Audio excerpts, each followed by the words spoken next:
Hi everyone, it's Aunt Jody, and it's day one of the great Aunt Jody family smokeout. So today we're quitting. Yay! Okay, so what we have is the patch, the nicotine. Yeah, the nicotine transdermal system. And notice, we have 14 micrograms and 14 patches. So 14 days worth. And what these things do, what these little patches do, you stick them on either your arm or your back or wherever they work for you. And you get a steady dose of nicotine.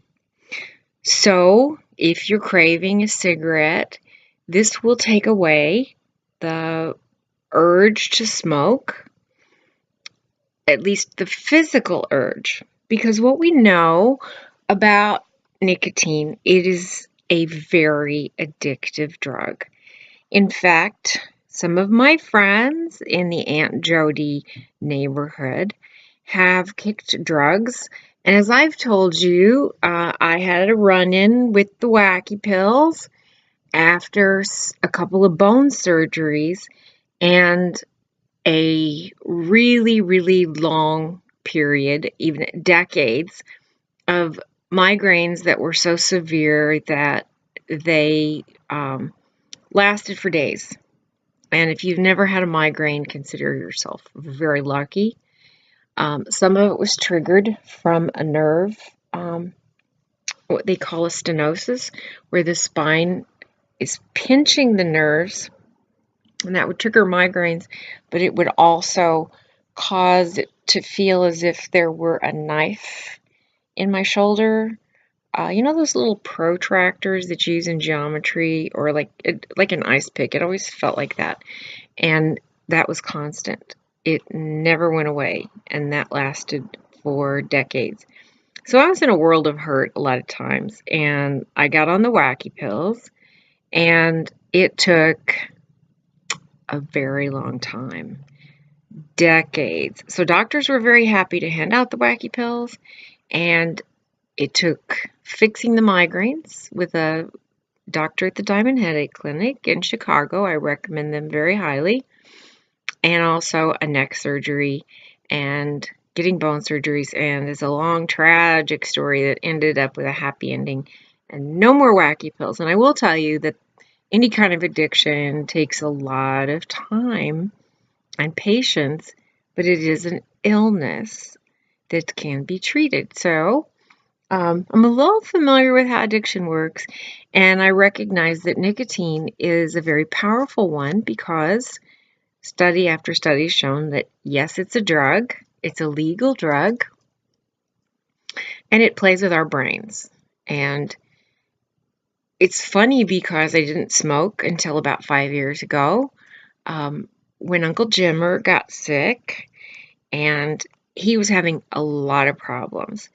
And I lost 3 really important men in my life, all in a row. And rather than touch the wacky pills again, it just seemed like a reasonable thing to do to smoke. Don't ask me why. And when you want a cigarette, you don't even realize it. And then you think, oh, I would like a cigarette. And it seems like the best idea in the entire world. That's what addiction can do to your brain. Your brain, there's like this little addiction center that takes over, and it doesn't really bother to consult you first.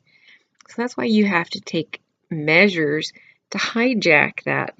And with nicotine, this is how you do it.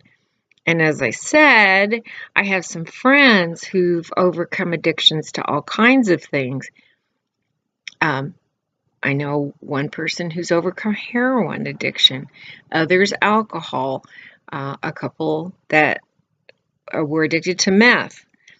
And each one of them will tell you that giving up cigarettes is probably harder because they're everywhere. It's kind of hard to find illegal drugs sometimes, but finding cigarettes, no problem. You can walk into a grocery store, a drugstore, a convenience store, you go get a Coke, and there they are. So anyway, I'll stop talking about that. Here are the little patches.